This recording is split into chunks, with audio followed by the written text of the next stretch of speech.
Chapter 20 Transmogrants. Ashnod's report to Mishra over the following months were regular, if not fully detailed.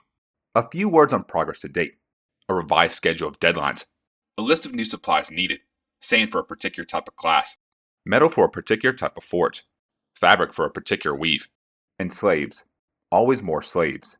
The last were plentiful, but the remaining resources were beginning to wear thin.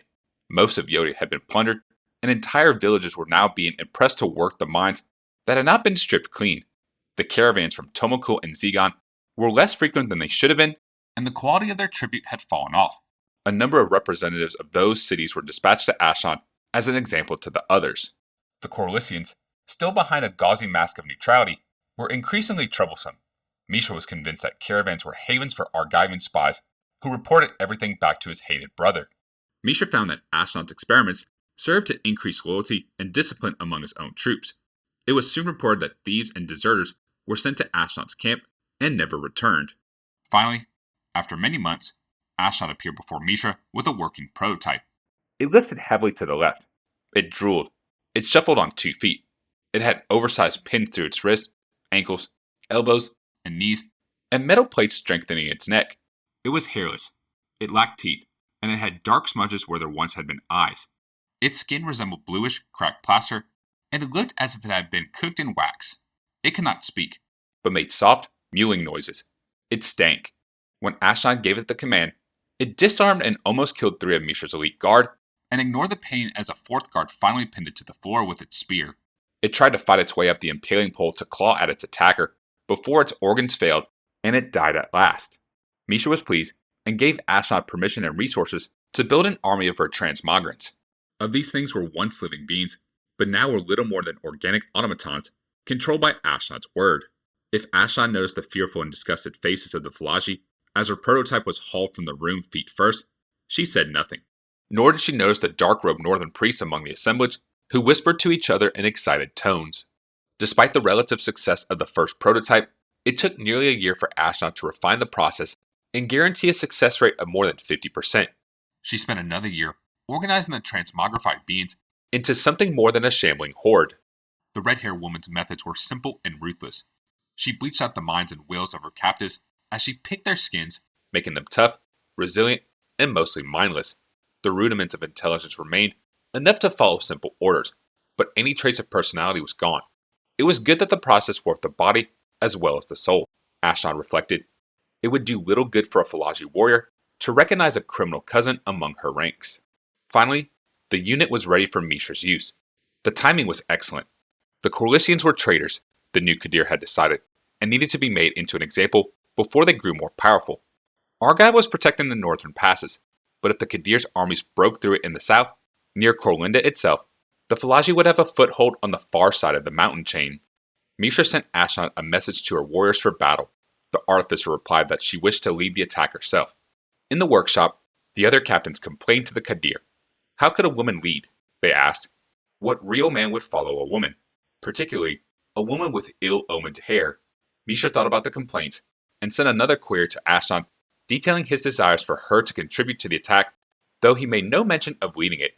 Ashnod took note of the exclusion, and returned a second letter, the heart of which was that unless she controlled the entire army, she could not guarantee the performance of her forces.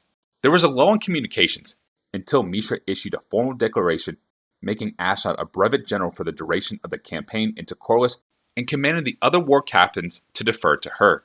Mishra himself decamped from his workshop for the sorority marches, where the army was gathering, to review the troops and confer with the war captains one last time. Several, including old Jarin of the Gestos clan, expressed one last time their concern about Ashnod's leadership. She is a woman, Jarin repeated his final meeting with the Qadir. Ashnod was not present, for she was readying the Transmogrants for the long march. An uncaring woman at that, the old man added. She is my assistant, said Mishra. I trust her in all things. Do you trust your war captains less, most wise of the wise? Asked Jarin. I trust all to do their duty toward the Falaji people, replied Mishra. She is not Falaji, shouted Jarin, and several of the other war captains whispered to each other heatedly. She traffics in the unspeakable. Her abominations frighten the horses and disturb the men. She uses outlander wizardry. Mishra's face clouded, and he snapped. I am not Falaji either, humble servant. Do you want to do without my outlander wizardry as well? Jaren's voice stuttered, then finally fell silent. A long, tense moment passed, but no other voice came to Jaren's defense. Even Hajar was a stone-faced enigma at his master's side. At last, the war captain of the Gestos clan knelt before his Kadir and said, I appreciate the opportunity to voice my concerns, most mighty one, and understand the wisdom of your most poisoned decisions. The talk moved to other matters, but Jaren did not raise his voice again. The other war captains, though they agreed with the old man, did not broach the subject. In the morning, there was a grand review. Mishra and his aides, including Hajar, gathered beneath their pavilion as the troops passed in review. There were Falaji in the crowds, and Yodians as well, nervous and uncertain among the desert dwellers. The troops were dressed in their best finery, armor, and robes that would be packed away in the baggage train and only removed again when and if they reached Corliss' capital. 3 units of cavalry trotted past, bedecked in flowing red robes that flickered like flames. Despite his earlier outburst, Jaren was allowed to retain control of the Gestos cavalry, and he rode, expressionless, at the head of his unit. The sun shone up the wide brass helmets of the foot soldiers, moving in precision review past their Kadir. Then came the skirmishers, young and a bit less organized, most of them younger sons just entering the military. Then the scouts rode past on their nimble horses, cantering in ornate patterns back and forth before the pavilion. And with each, the Falaji cheered, and even the Yodians present remarked on the grandeur of the warriors and their relief that the troops were heading somewhere other than Yodia. Ashan arrived with her horde of Transmogrants. There were nearly 300 of the creatures lined up in orderly rows. They moved not with the precision of trained troops, but rather with an eerie lockstep, for they were controlled by the same mind. Not a trace of individuality showed itself among them, as if they had been cast from the same mold. They looked as if they would topple over as they shambled forward, but they marched as a single unit. The beasts were clad only in rough tabards of brownish Yodian cloth, and those garments looked like an afterthought. Ashan rode at their head, astride a great black charger. Her cape matched her scarlet hair, and she wore an ornate set of black and red armor, custom made, it was said, in Zegon. The armor bristled with spikes and was polished to snare the sun and blind the onlookers. The cheers died as she passed before the stand, and the applause was sporadic at best. Mishra's aide sat immobile as rocks next to the Kadir and did not respond. The Kadir raised his hand in benediction to Ashan, and she returned the salute. Neither paid attention to the lack of enthusiasm among the others. Last came the dragon engines, 4 new ones, operated by crews working within their bellies, pumping the bells and keeping the steam pressure high to drive them forward. There were renewed shouts of encouragement as they towered over the populace. Only 2 of the engines would be sent east with Ashan. The other 2 would be sent south along the Kur ridges to be spotted by the Corlissians, drawing troops away from the main Falaji attack. The crowd's spirits rose with the passing of the dragon engines, and after the review, the Kadir treated the populace to a feast. At the banquet, Ashan sat at Mishra's right hand, and there was no doubt about the trust he placed in his general. Jaren was seated at the far end of the platform, but many of the other Falaji, including Hajar, stopped to offer words of encouragement to the old Gestos. With the coming of the morning, the army was gone, east into the mountains, into Corliss beyond. The path they trod was similar to that Ashan and Mishra had used to reach Corlinda many years ago. The journey was less smooth than hoped. In the first place, the new dragon engines were not as nimble as the originals. They moved slowly and required a great deal of space in which to turn. In addition, they were noisy, venting steam and clattering like old sacks of nails. This bothered the cavalry troops and made Ashan realize that any element of surprise would be lost. Then there were the Transmogrants themselves, slower than the other troops, slower than the dragon engines themselves. Yet they were tireless. Each day, the regular foot soldiers and cavalry outdistanced the shambling demi-living creatures, and each day, around the midnight bell, the living automatons lurched into camp. Ashan remained with them and spoke little to the other war captains during the journey. At the end of the 10th slow day in the mountains, the advanced scout spotted an ornithopter. It sighted them as well and retreated back down the pass, flapping its oversized wings in panic. That evening, after midnight, the generals held council. It would take 2 days to free themselves from the mountains entirely and to reach the relatively open land to the upper Kor Valley. The Corlissians, probably with Argivian support, would be waiting for Mishra's forces before they could extricate themselves fully from the highlands. A tight battle would be disastrous for the normally mobile Falaji cavalry. A loss and a lock, said Jarin, turning his palms upward. We seem to be undone, for the merchant nation's mercenaries will be running for the pass, seeking to hold it against us, and we cannot turn back in good faith, without so much as a single drop of blood being spilt. To press on is folly, and to turn back smacks of dishonor. There must be another way, muttered Ashnod, almost to herself. I have no doubt you will find it. It was for exactly this reason that our Kadir, mighty may he be in his wisdom, chose you to lead us. Ashnod looked into Jarin's face for the slightest hint of insincerity, but there seemed to be none. She thought for a moment, then said, We must get out of the passes before the Corlisian troops arrive. Aye, but we are too slow, complained Jarin. Would that our engines had wings, so that we might arrive there sooner. But they do not. Ashnod pressed her fingertips together and said, Then we leave the dragon engines behind. Faces fell around the table, and the arguments began. The engines themselves were useful tools, said one war captain. Invaluable in battle. They were mobile forts, said another. A solid center about which men could cluster for defense. A third officer noted, They provide protection for the army from the ornithopters, whose pilots had learned the dangers of straying too close. A smile flitted across Jarin's face, but he said nothing. The engines are too slow, said Ashnod finally. We have the Transmogrants to provide a solid center to the line. Your abominations are slow as well, noted Jarin. Then they will leave now, stated Ashnod. They will be waiting for you at the entrance of the pass. She turned to Jarin. Unless you have a better plan, she asked silkily. No one did. The meeting was over, and Ashnod was gone again, leading her shambling creations ahead of the army and leaving the Makfawa to catch up as best they could. The army reached the Vale of the Upper Core before the Corlisians could respond fully. Still, word reached Ashnod of a large force of Corlisian troops coming up the valley. Scouts had spotted ornithopters in the skies above the Corlisian troop column, proof, if there were still any doubt, of that nation's complicity with Urza's Argivians. The Corlisians would be within striking range the next morning. That was more than enough time for Ashnod to lay a trap. The plan was simple. The foot troops were drawn up in the center of the plain, flanked on one side by all three cavalry units. The Transmogrants stood in the center of the line, serving as an anchor, hidden behind a thin line of foot soldiers. The skirmishers would engage the enemy van, drawn into the attack line. The Transmogrants would be revealed, and on Ashnod's signal, the cavalry would sweep in along the flank, destroying the Corlisians utterly between the swift-moving horses and the unyielding Transmogrants. Jarin was politely unimpressed. Falagi were made for quick strikes, he observed, not for running down entire units of the enemy. New uses for old tools, said Ashnod, who was thoroughly tired of the old Gestos war chief. And if the Corlisians do not take your offered bait? Asked Jarin.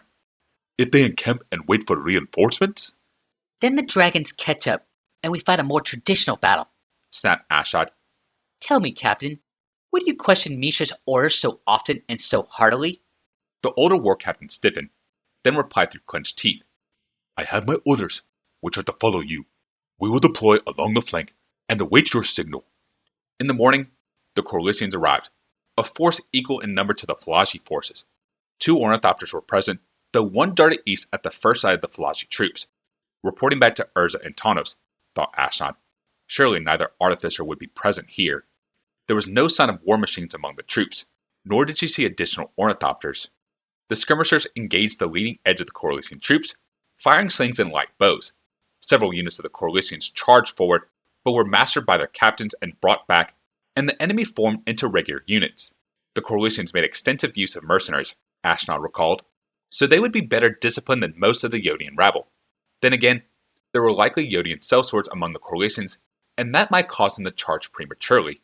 The enemy force as a body heaved forward slowly, its center held through tight discipline, but the units along its flanks were already ahead of the main van. They were in perfect position to be cut off and defeated. Ashnod smiled as the enemy neared. The Transmogrants were in place behind a thin line of swordsmen. To her right, the cavalry rode into view, waiting only for her signal to charge. The 2 armies collided like prehistoric beasts, and men began to die. Brass hats with spears kept a number of mercenaries at bay, while swordsmen engaged in a deadly close combat. Ashnod shouted an order, and the swordsmen at the center of the line parted. She gave another cry, and her Transmogrants raised their weapons and began to lumber forward. Something happened on the opposing side. The center of the main van, where the commander normally would have his own elite guard, parted to reveal a new set of creatures. There were two types among the Corlisians, humans in beetle-like armor, and hulking brutes looking like soft misshapen ogres. Ashnod suddenly realized that the beetle-like armor was the outer covering of humanoid devices, and the soft flesh of the ogres was some type of mud. Automatons, she thought, like Urz's Avengers. The Corlisians had prepared their own surprise at the center of their line. Ashnod cursed as the two centers collided. The Transmogrants would have broken a line of normal humans, but these were no ordinary warriors. The beetlemen worked with clockwork precision, raising and lowering their razor-tipped blades like farmers threshing their wheat. Alongside them, the huge earthen statues waded into the Transmogrants, crushing soft skulls with their great hands. The Transmogrants would neither retreat nor regroup. Ashnod had not given them the capacity to understand such orders. However, it was clear to the red-haired general that they were overmatched, a fact equally clear to the other Falaji footmen and skirmishers. Already, they were losing ground, only a few steps away from a full retreat. Ashnod's position was a bubble, extending into the Corlisian lines, surrounded on three sides by mercenaries and automatons. Ashnod gave the order, and heralds gave the signal for the cavalry. A sudden assault on the flank would still break the Corlisian army and allow her own troops to recover, she told herself. The signalman unfurled a great crimson banner and waved it to the cavalry. The cavalry did not move. Ashnod stared in disbelief, but her eyes had not deceived her. The cavalry had not abandoned its position. A unit of mercenary archers from Corlys had taken up position opposite it, but the 3 units of cavalry did not charge. Ashnod cursed again and shouted at the signalman. He waved his banner again frantically. Still, the cavalry did not move. Ashnod looked around. The left flank, farthest from the cavalry, was already crumbling. The Falaji footmen, abandoning their spears, and in some cases their helmets, and falling back. Ahead of her, the blades of the beetlemen were ripping the Transmogrants to shreds. As she watched, an earthen statue picked up a Transmogrant, lifted the creature over its head, and pulled it apart by the legs and arms. The rotted remains cascaded down on the statue, but the clay automaton suffered no damage. Indeed, the cuts inflicted on the statue seemed to heal as Ashnod watched. The Transmogrants had better success against the beetle warriors, and along the ground lay scattered remains of both dead human flesh and dismantled mechanisms. Ashnod looked to her right at the cavalry. Now it was finally moving. Then she cursed. It was moving backward. An orderly retreat in the face of mere archers. It was pulling away. The sight of the cavalry's retreat destroyed the remaining right flank. The troops wavered and then broke into a run. Both flanks were in full rout, and the only thing holding the center was the remains of Ashnod's unit of Transmogrants. Ashnod wheeled her own horse. A pain looked on her face. To abandon her creations felt to her as if the very heart was ripped from her flesh. Nonetheless, they would be destroyed. There was no one else to save them. She spurred her black charger and left the devastation behind her, hoping that the Transmogrants would do enough damage to at least slow their pursuers until the Falaji were once more under the safe protection of the dragon engines. The Transmogrants had done that part of the job well, for after repelling the Falaji invasion force, the Corlisian advance halted entirely. The enemy might have been more hurt than Ashnod had thought, or they were waiting for resupply. Possibly, the mercenaries had clauses in their contracts excusing them from pursuing enemies into the mountains. Perhaps their own commanders were afraid of ambush, thought Ashnod. Regardless, there was no pursuit, save for the lone ornithopter that trailed them west for a day until they reached the dragon engines. Their surprise shattered. Their Transmogrants slain or lost to the last beam, the troops gathered around the engines, reversed their course, and began the slow crawl back to Falaji territory. Half a month later, Ashnod stood in Mishra's workshop before his dark oak throne. She was sputtering in rage. Treason! She shouted. I gave a direct order, and Jarn here ignored it. Because of that, we were routed. Most reverend one, said Jarn calmly, we did not see the signal flag for the assault. We had been told by our most revered war general not to attack until we saw the flag. When we saw the battle was going against our forces, we pulled back to provide a screen to protect our retreating forces. More would have perished if we had not done so.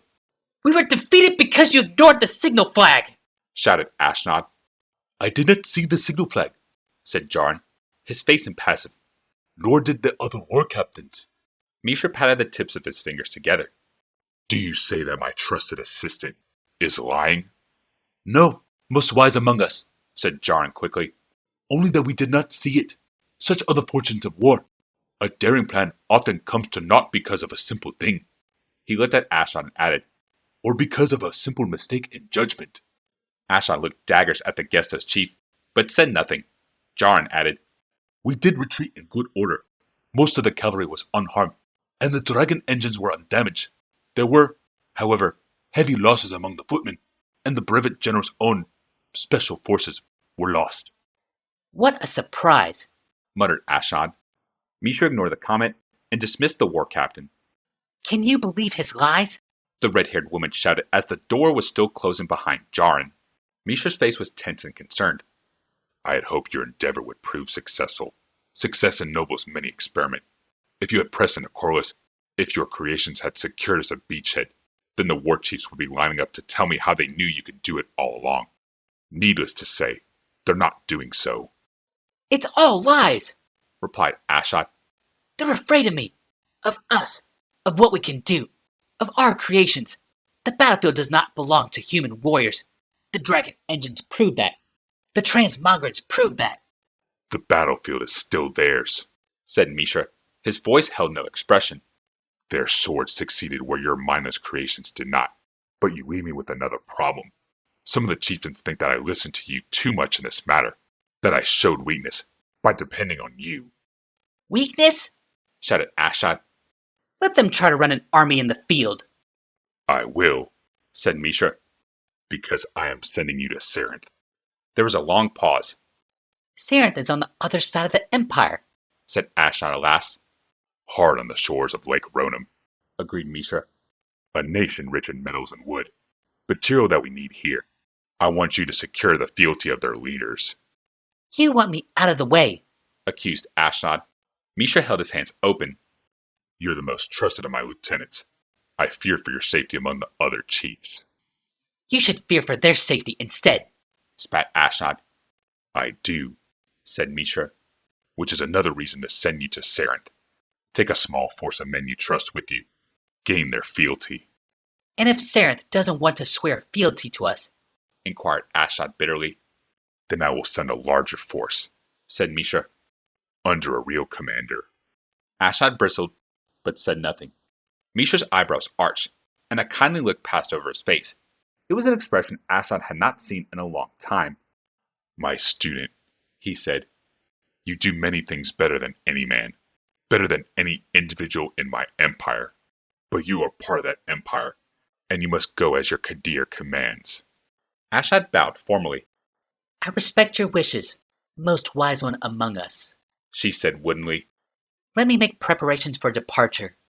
Mishra smiled and said, One more thing. Ashad turned at the door. Leave Jarin alive, said the Qadir. It would be difficult to explain if something horrible happened to him soon after this conversation. Ashad's brow furrowed, but she nodded. The door closed behind her, and Mishra let out a deep sigh. Then he rose from the throne, padded over to his great slate board, and began to reconfigure the legs of his new dragon engines.